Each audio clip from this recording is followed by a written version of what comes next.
அன்பார்ந்த தோழர்களே, என் உயிரின் உயிரான விடுதலை சிறுத்தைகளே, அனைவருக்கும் வணக்கம். உச்சநீதிமன்ற தலைமை நீதிபதி B.R. கவாய் அவர்கள் மீது செருப்பை எடுத்து வீசிய ராகேஷ் கிஷோர் என்னும் வழக்கறிஞர் மீது நடவடிக்கை எடுக்க வலியுறுத்தி தமிழ்நாடு முழுவதும் மாவட்ட வாரியாக கண்டன ஆர்ப்பாட்டங்களை நடத்த வேண்டும் என்று நான் வேண்டுகோள் விடுத்தேன். ஒரு சில மாவட்டங்களில் அந்த ஆர்ப்பாட்டங்கள் நடந்தேறியுள்ளன. நடைபெறாத பிற மாவட்டங்களிலும் உடனடியாக ஒருங்கிணைந்த மாவட்டமாக அனைத்து பொறுப்பாளர்களும் ஒன்றிணைந்து இந்த கண்டன ஆர்ப்பாட்டத்தை அந்தந்த மாவட்டத்தில் உள்ள மாநில பொறுப்பாளர்களை முன்னிறுத்தி நடத்த வேண்டும் என்று கேட்டுக்கொள்கிறேன். உச்சநீதிமன்றத்தின் தலைமை நீதிபதி ஒரு பௌத்தர். அதைவிட அவர் புரட்சியாளர் அம்பேத்கரின் கொள்கை வாரிசு. அவர் அந்த பீடத்தில், இந்திய தலைமை நீதிபதி என்னும் உயரிய பீடத்தில் அமர்ந்து கோலோச்சுவதை சகித்து கொள்ள முடியாத சங்க பரிவார கும்பல் தொடர்ந்து சமூக வலைத்தளங்களில் அவருக்கு எதிரான அருவருக்கத்தக்க விமர்சனங்களை முன்வைத்தார்கள். உச்சபட்சமாக அவர் இருக்கையில் அமர்ந்திருந்த போதே அவர் மீது ஷூவை எடுத்து வீசிய காட்டுமிராண்டித்தனம் அரங்கேறியது. குடியரசுத் தலைவர், பிரதமர் என்கிற வரிசையில் விரல் விட்டு எண்ணக்கூடிய ஒரு சிலரின் வரிசையில் இடம்பெறக்கூடிய மிக உயரிய பொறுப்பில் இருப்பவர்தான் B.R. கவாய். அவருடைய தாயார் இன்னும் எளிமையான வாழ்வை வாழ்ந்து கொண்டிருக்கிறார். ஒரு அம்பேத்கரிய போராளியாக மக்களோடு நின்று களமாடி கொண்டிருக்கிறார். அவருக்கென்று சொந்த வீடு இல்லை, அதில் அவருக்கு நாட்டமும் இல்லை. தன்னுடைய மகன் இந்தியாவின் தலைமை நீதிபதி என்னும் உயரிய பொறுப்பிலே இருந்தும் கூட அதை எண்ணி பெருமைப்படுவதற்கோ மகிழ்ச்சி அடைவதற்கோ அவர் விரும்பவில்லை. மாறாக புரட்சியாளர் அம்பேத்கரின் கொள்கை வழியில் மக்களுக்கு தொண்டாற்ற வேண்டும் என்கிற தொண்டுள்ளத்தோடு இன்றைக்கும் இந்த வயது முதிர்ந்த நிலையிலும் கூட களப்பணி ஆற்றி வருகிறார் என்பது வியக்கத்தக்க ஒன்று. அப்படிப்பட்ட ஒரு அன்னையின் வாரிசுதான் புரட்சியாளர் அம்பேத்கரின் மாணவர்தான், R.S. கவாயின் அன்பு மைந்தர்தான் இன்றைய இந்திய தலைமை நீதிபதி B.R. கவாய். அரசமைப்பு சட்டத்தை பாதுகாக்க வேண்டும் என்கிற பெரும் பொறுப்பு அவருடைய தோள்களில் சுமத்தப்பட்டுள்ளது. அத்தகைய மிக உயர்ந்த பீடத்திலே அமர்ந்திருக்கிற அவரை அவமதிக்கும் நோக்கில் செருப்பை கழற்றி வீசிய ராகேஷ் கிஷோர் என்கிற ஒரு சனாதன சங்கியின் மீது இதுவரையில் எந்த நடவடிக்கையும் இல்லை.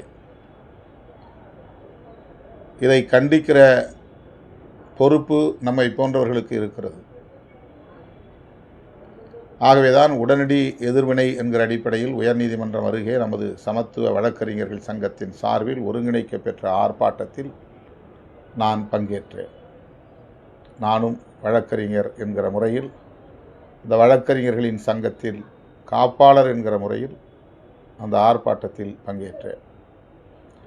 அதைத் தொடர்ந்து கட்சியின் சார்பில் ஆங்காங்கே மாவட்ட வாரியாக இதனை ஒருங்கிணைக்க வேண்டும் என்று அறிக்கை வெளியிட்டேன்.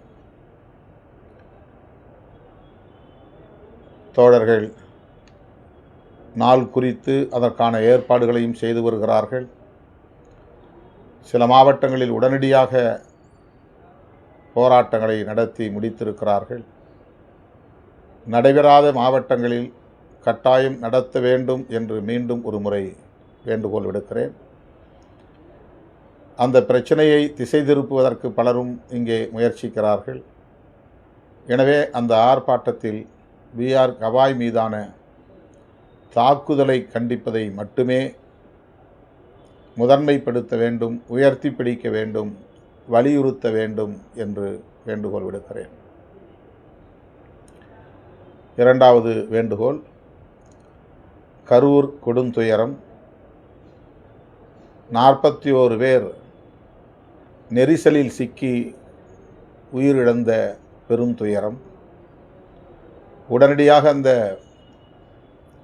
பகுதிக்கு சென்று பாதிக்கப்பட்ட மக்களை சந்தித்து ஆறுதல் கூறினோம். அதன் பின்னர் கட்சியின் தலைமையகத்தில் உயிரிழந்தோருக்கு நாம் 41 அகல் விளக்குகளை ஏற்றி வைத்து மெழுகுவர்த்திகளை கைகளில் ஏந்தி உயிரிழந்தவர்களின் குடும்பத்தினருக்கு ஆழ்ந்த இரங்கலை தெரிவிக்கும் முகத்தான் நாம் அகவணக்கம் அஞ்சலி நிகழ்வை நடத்தினோம். அத்துடன் ஏற்கனவே அறிவித்தபடி இந்த 41 குடும்பத்தினருக்கும் தலா 50,000 ரூபாய் நமது கட்சியின் சார்பில் இழப்பீட்டுத் தொகையாக வழங்கினோம். 11ஆம் தேதி கரூரில் ஒரு திருமண மண்டபத்தில் அந்த நிகழ்வு மிக எளிமையான முறையிலே நடந்தேறியது. 41 குடும்பத்தினரில் 40 குடும்பத்தினர் அந்த அரங்கத்திற்கே வந்திருந்தார்கள். நமது கட்சியின் சார்பில் வழங்கப்பெற்ற காசோலைகளை கண்ணீர் சிந்த மிகுந்த கவலையோடு பெற்றுக்கொண்டதோடு சில கோரிக்கைகளையும் முன்வைத்திருக்கிறார்கள். உயிரிழந்தவர்களின் குடும்பத்தில் அரசு வேலைவாய்ப்பு வேண்டும் என்று நாம் ஏற்கனவே கூறியிருந்தோம். அந்த கோரிக்கையை காசோலை பெற்றபோதும் நம்மோடு அந்த நிகழ்வில் பங்கேற்ற மேனாள் அமைச்சர் செந்தில் பாலாஜி அவர்களிடம் முன்வைத்தார்கள். விடுதலை சிறுத்தைகள் கட்சியின் சார்பிலும் அதனை முதலமைச்சரின் கவனத்திற்கு கொண்டு செல்வோம் என்று உறுதியளித்தோம். அந்த நிகழ்வில் இழப்பீடு வழங்குவதற்கு கட்சியின் மாவட்ட செயலாளர்கள் தலா 10,000 ரூபாய் கொடையளிக்க வேண்டும் என்று நான் வேண்டுகோள் விடுத்திருந்தேன். இன்னும் ஏராளமானவர்கள் அந்த பணத்தை வங்கி கணக்கில் செலுத்த முடியாத நிலையில் இருப்பதை அறிந்தேன். ஜிபே மூலமாக செலுத்தும்படி நான் வேண்டுகோள் விடுத்திருந்தேன். ஆனால் அதிலே சில குளறுபடிகள் அல்லது கோளாறுகள் இருந்த காரணத்தினால் வங்கியில் பணம் செலுத்த இயலவில்லை என்று பலரும் தொலைபேசி மூலமாக தகவல்களை பகிர்ந்து கொண்டார்கள். தற்போது அது சரி செய்யப்பட்டிருக்கிறது. எனவே மாவட்ட செயலாளர்கள், முன்னணி பொறுப்பாளர்கள் அனைவரும் தங்களின் பங்களிப்பை வங்கியின் கணக்கில், கட்சி கணக்கில் ஜிபே மூலம் தலா 10,000 செலுத்த வேண்டும். வசதி உள்ளவர்கள் கூடுதலாக நிதியை அந்த கணக்கிலே செலுத்த வேண்டும் என்று கேட்டுக்கொள்கிறேன். அல்லது நேரிலே சந்திக்கிற போது அந்த கொடையை வழங்க வேண்டும் என்று வலியுறுத்தி கேட்டுக்கொள்கிறேன். நிகழ்ச்சி முடிந்துவிட்டது என்று எண்ணி கடந்து போய்விட வேண்டாம். உங்களுடைய நிதி வந்து சேராத நிலையில்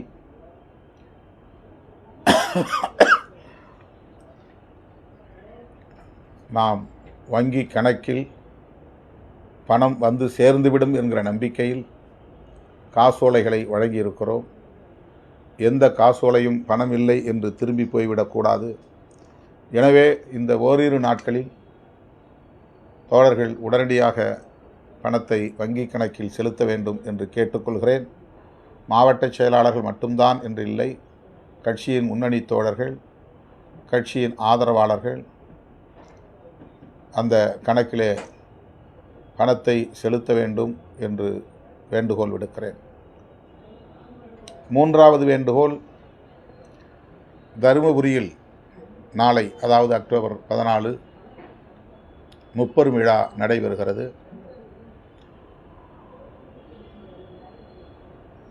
என்னுடைய பிறந்தநாள் விழா, தேர்தல் நிதியளிப்பு விழா, குடியரசுக் கட்சியின் மூத்த தலைவர் அண்மையிலே PV கரியமால் அவர்கள் காலமானார். அவருக்கு முன்னதாக தருமபுரியை சார்ந்த மணிவண்ணன், அவரும் குடியரசுக் கட்சியை சார்ந்தவர், அம்பேத்கர் மக்கள் இயக்கத்தில் பணியாற்றியவர், அவரும் காலமாகியிருக்கிறார். ஆக முதுபெரும் தலைவர் நம்முடைய கட்சியின் சார்பில் அயோத்திதாசர் ஆதவன் விருதினை பெற்றவர், 100 வயதை தொட்டவர் ஐயா PV கரியமால் அவர்களின் நினைவை போற்றும் வகையிலும், அவருக்கு முன்னதாக காலமான தருமபுரி அதியமான் கோட்டை பகுதியைச் சார்ந்த பெரியவர் மணிவண்ணன் அவர்களின் நினைவை போற்றும் வகையிலும் அந்த இருவரும் தலைவர்களின் திருவுருவ படங்களை அந்த நிகழ்விலே திறக்க இருக்கிறோம். ஆக படத்திறப்பு விழா, நிதியளிப்பு விழா மற்றும் பிறந்தநாள் விழா என்று முப்பெரும் விழாவை தருமபுரி மாவட்ட ஒருங்கிணைந்த மாவட்ட சிறுத்தைகள் ஏற்பாடு செய்திருக்கிறார்கள். நாளை அந்த நிகழ்விலே நான் பங்கேற்று உரையாற்ற இருக்கிறேன். அந்த மாவட்டத்தின் பொறுப்பு அமைச்சர், திராவிட முன்னேற்றக் கழகத்தை சார்ந்தவர், நமது சிதம்பரம் தொகுதியின் மண்ணின் மைந்தர் அண்ணன் MRK பன்னீர்செல்வம் அவர்களும் பங்கேற்று சிறப்பிக்க உள்ளார். தருமபுரி நாடாளுமன்ற தொகுதியின் மக்களவை உறுப்பினர் திருமிகு மணி அவர்களும் பங்கேற்று உரையாற்ற இருக்கிறார்கள். எனவே தருமபுரி, கிருஷ்ணகிரி மற்றும் அதனை ஒட்டியுள்ள மாவட்டங்களை சார்ந்த விடுதலை சிறுத்தைகள் அந்த விழாவிலே பங்கேற்று சிறப்பிக்க வேண்டும். கட்டுப்பாடு காத்து நிகழ்வை சிறப்பிக்க வேண்டும். அரூரில் எழுச்சி மிகுந்த விழா நடந்தது. 27 லட்சம் ரூபாய் நிதி வழங்கினார்கள்.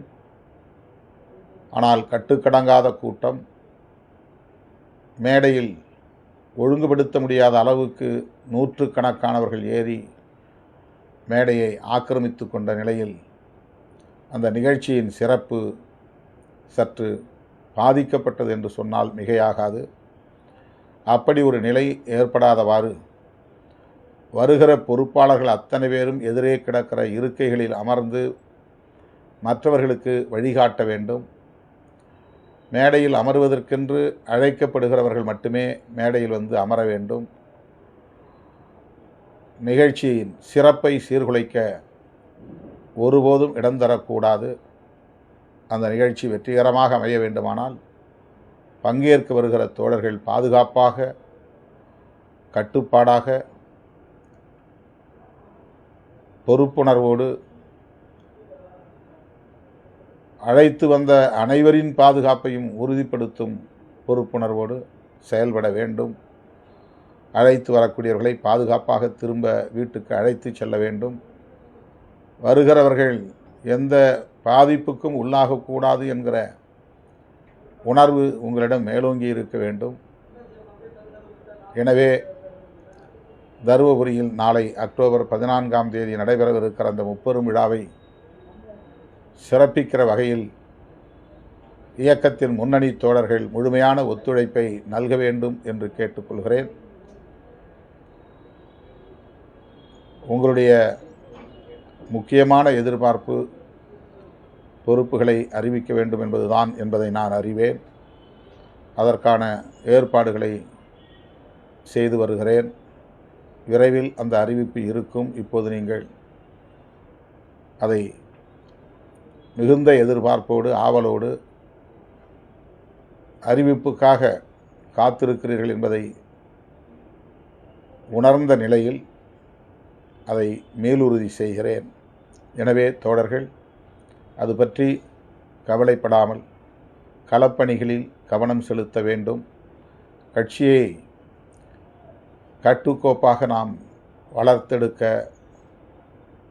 இணைந்து பணியாற்ற வேண்டும் என்று கேட்டுக்கொள்கிறேன். நான்காவது, நேற்று புதுக்கோட்டையில் மறைந்த KRM ஆதிதிராவிடன் அவர்களின் படத்திறப்பு நிகழ்வில் பங்கேற்பதற்காக நான் சென்றிருந்தேன். தமிழக மக்கள் ஜனநாயக கட்சி, KM ஷெரீப் அவர்களின் தலைமையிலான கட்சி அந்த நிகழ்வை ஒருங்கிணைத்திருந்தது.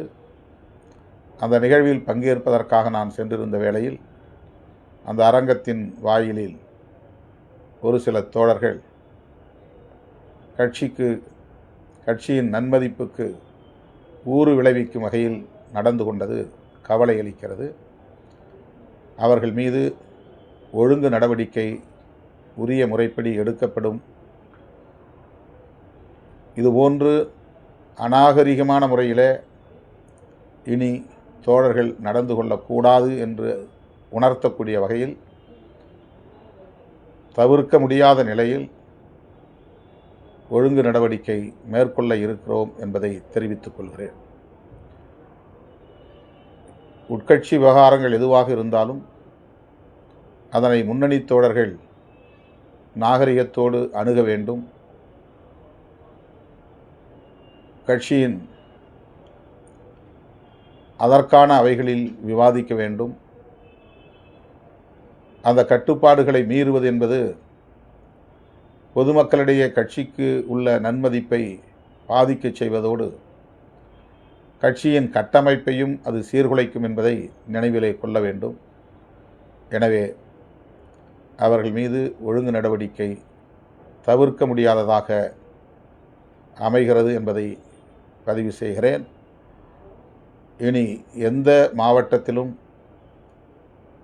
இதுபோல பொதுவெளியில் முன்னணி தோழர்கள்